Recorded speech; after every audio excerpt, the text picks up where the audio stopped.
नमस्कार मंडळी, स्वागत आहे माझ्या आजच्या व्हिडिओमध्ये। तर अलीकडनं बघा सारखं आभाळ येत असते आणि त्याच्यामुळे ना बघा चटणी करायचं थोडंसं लांबवलंच आमचं। मग आता ना थोडं 2-3 दिवस झालं कसं ऊन पडाले म्हणताना म्हटलं पहिला मिरच्या वाळवून घ्यायला येते। एकदा का मिरच्या वाळवल्या की नाही म्हणजे चटणी ना बघा आपल्याला लगेच बनवता येते। मग त्याच्यासाठी ना इथं मिरच्या वाळत घातल्या आणि त्याच्यानंतर ना उद्या सकाळी बघा आम्हाला लवकर जायचं होतं, आम्ही लवकर नंबर लावलेला होता म्हणताना उद्या सकाळी काही लसूण आपल्याला लगेच सोलून होणार नाही म्हणताना बघा आज ना काकूने बघा लसूणला ना तेल आणि पीठ लावलेलं होतं। कारण बघा लसूण सोलायला जास्त वेळ जातो आणि त्याचबरोबर ना आपली नखं पण दुखतात।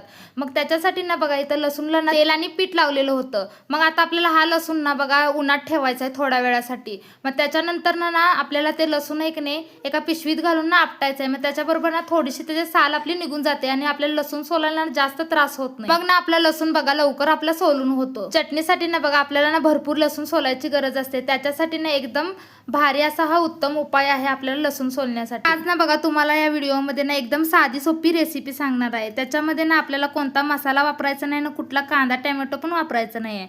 इथं ना एकदम अशी आपण कवळी गवारी घेतलेली आहे, आपल्याला निबार गवारी घ्यायची नाही। कवळ्या गवारीचं कसं असते माहितीये काय, खायला पण टेस्टी लागतात आणि वाफेवर ना लगेच शिजतात।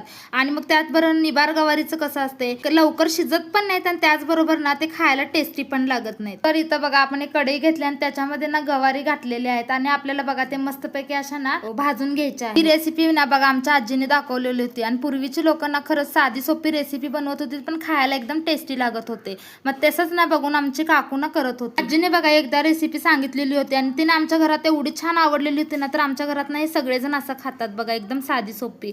तर लहान मुलं तर ना खूप आवडीनं खातात। ही गवारी ना एकदम बघा 2 मिनिटात तयार होते आणि आपल्याला बघा इथं गवारी आपली भाजून झाली आणि आता गॅस बंद करून ना आपण एका त्याला प्लेटमध्ये काढून घ्यायचं आहे आणि मग आपल्याला ना स्वच्छ पाण्याने ह्याला ना धुवून घ्यायचं आहे। गवारी धुवून झाल्यानंतर ना बघा त्यात ना अर्धा चमचाच तेल घालायचं आपल्याला कढईमध्ये आणि मग त्याच्यामध्ये ना आपल्याला ती गवारी आपल्याला घालायची आहे। मग ना आपल्याला बघा गवारी घालून झाल्यानंतर थोडंसं हलवून ना त्याच्यामध्ये ना आपल्याला चवीपुरतं मीठ टाकून घ्यायचं आहे आणि 2 मिनिटासाठी बघा त्याच्यावर ना आपल्याला झाकण ठेवून घ्यायचं आहे। आजारी किंवा बघा कणकण असलेल्या माणसाला कसं जेवण खाऊ वाटत नाही, पण हे जर ना गवारीचं आपण बनवलं की नाही बघा एकदम असं आपल्याला ना खाऊ वाटतंय आणि गरम गरम भाकरी सोबत ना एकदम खूप छान आणि टेस्टी लागतंय।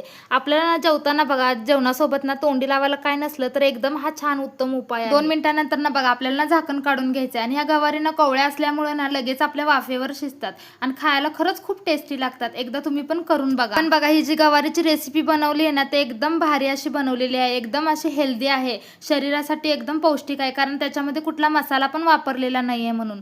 तर मंडळी आजचा व्हिडिओ तुम्हाला कसा वाटला कमेंटमध्ये नक्की सांगा। या व्हिडिओला लाईक शेअर आणि चॅनलला सबस्क्राईब करा। तर भेटू पुढच्या व्हिडिओमध्ये।